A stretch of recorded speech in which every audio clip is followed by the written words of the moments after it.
March 22nd, 2025. Be fearless. First day of Wake Up Call vlog, March 22nd, 2025. Be fearless. Know that all will be provided when the time is right. Yogi Tea. The time is now. No more waiting for that magical moment, or when the magical moment makes it feel like the right time. I am beginning my vlog today. A little background may entice you to read on. I finished 250 pages of my book, A Modern Quest, Perspectives and Perceptions, a Guide in Understanding the Art and Science of Living. Hee Hee, that is a mouthful, but it is a title in the making. Constructive reflections from a friend led me to edit, and then completely stop in my writing endeavors. I fell off my wake-up call routine wagon and began feeling depressed and desolate again. Damn it, I did so much work on myself and have been doing so good. Why did I regress? I needed my proverbial slap in the face to get me back to my wake-up call routine, and here I am putting myself out there. After losing my father 4 years ago, which came after losing my home in a wildfire, which came after going through divorce and finally enduring the demise of my new husband's health, and I came to terms with the fact that life is unfair, and rather than feeling sorry for myself, I decided to do the work to ensure a healthier and happier life for me and my children. Life is a process and runs on cause and effect. How we think about how life works directly affects our sense of well-being, and our behaviors directly affect how we think. This vlog will be an honest chronicle or journal-style reflection of my wake-up call process. It isn't pretty at times, and other times it is too pretty, but such is life. It may be important to note, I didn't set out to make today's writing the beginning of this blog, but I decided I need to start somewhere, so why not now within this blog? The wake-up call consists of 4 PS. P1, Perspective W/positive affirmation. I found mine either through my Yogi Tea tags or an online astrology co-star app. P2, Perception, reflecting on the positive affirmation. P3, Productivity, giving space to write or do the things I need to do like pay bills. P4, Physical, light physical movement, time to pay attention to my body. P1, Perspective/positive affirmation, be fearless. Know that all will be provided when the time is right. Yogi Tea. P2, Perception, today's positive affirmation is almost unbelievably timely. It feels surreal to continually get affirmations that speak right to the root of my needs. Yesterday, I had a bit of an emotional meltdown after my daughter's track meet. I think the trigger was financially based. I have been housebroke for years, and last summer, I took my teacher retirement money to pay off my credit cards and travel. I was forced to take this money prior to retiring because I tied up what was left of my inheritance in the house I bought, which my husband, 29-year-old son, and my 16-year-old daughter currently live in. I am the sole provider and am a very giving person. I try to budget my money. I make a decent salary, but it is never enough, and every single month I am struggling to make ends meet. This stress is taking a toll on my health, but it isn't my biggest stressor.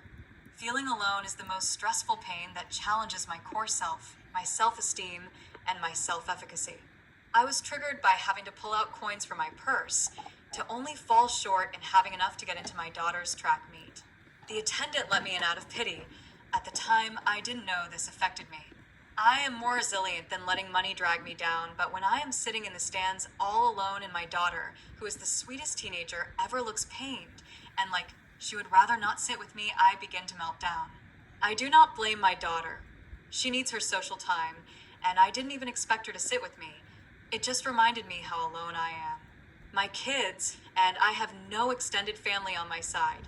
We were ostracized after my dad died, due to my brother's ex being a complete psychotic bully.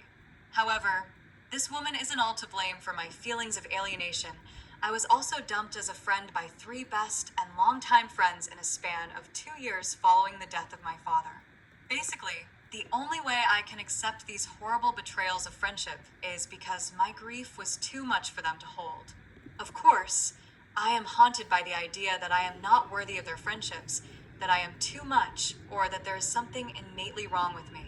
These thoughts only hurt me more, so I am trying to be more proactive in being grateful and staying positive rather than go down the rabbit hole of self-pity. Been there, done that. Self-pity or depressive thoughts got me nowhere but further down in the darkness. I became an angry person from all the bullying, loss, and rejection. I tried to use my anger to keep me from drowning in self-loathing, to defend myself, and it led to more alienation and more sadness. So I said enough is enough, and I slapped myself hard in the face. Hence, my wake-up call routine was born. Finally, back to my P1. I am fearless, always have been. Well, actually, I wouldn't call it fearless, but courageous. I have always been courageous enough to push through hard times and challenges of all sorts. I've been told I have grit. Not the kind of drunken old man who hates all people and hates life kind of grit, but a sturdy and steady attitude in face of life's uncertainties and unfairness. I have fear. Fear is a necessary and important feeling. Without fear, a person would be apathetic and possibly psychotic. We need fear to help us make healthy choices. On the flip side, fear can debilitate a person from experiencing life to the fullest. Therefore, we need courage to face our fears with an open mind. This is why I believe I am not fearless, but courageous. It took courage to engage in my wake-up call routine. It meant I believed I could do better, and be worthy enough to have a better life. In light of the loss, the rejection, and the bullying I was facing, it is a wonder how I believed I was worthy enough to try to have a better life. My friends and family network was once a thriving network, one to be admired. I enjoyed unconditional love from many people in my life, and my young children obviously benefited from this loving system. I never took it for granted that my life was filled with love and respect until it was torn apart by loss, a bully, and betrayal of friends and family. My children and I were left alone, flailing without our normal support network.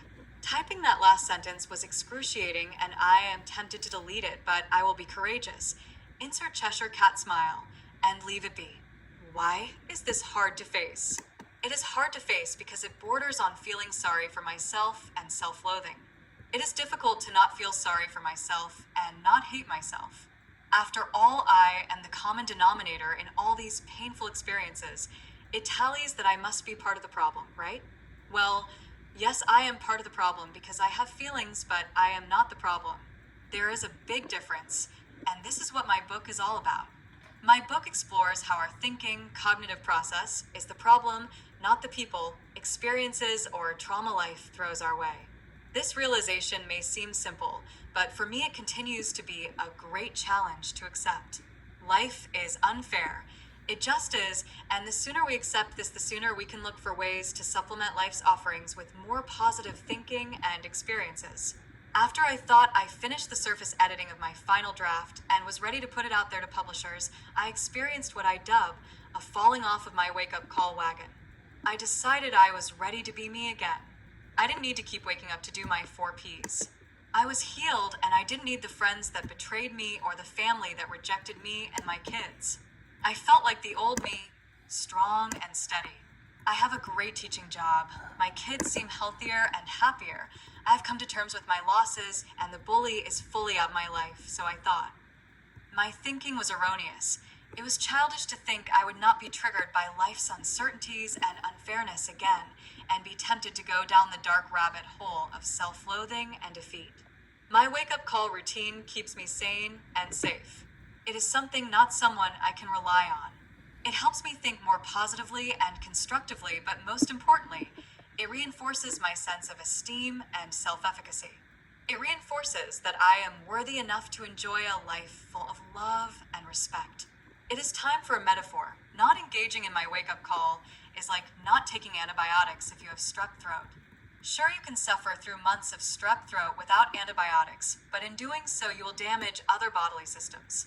By not engaging in my wake-up call routine on a regular basis, I was leaving my cognitive processor vulnerable to life's contaminants, such as self-doubt and self-pity. If you are not an antibiotic believer, then replace it with brushing your teeth. If you don't brush your teeth, they will rot. Therefore, brushing your teeth prevents rotting. Basically, this is all about cause and effect. Your thoughts affect your behavior, and your behavior affects your thoughts. P3, productivity. I am beginning my blog today. P4, physical. I don't want to, but I am going to do 15 minutes on my exercise ball.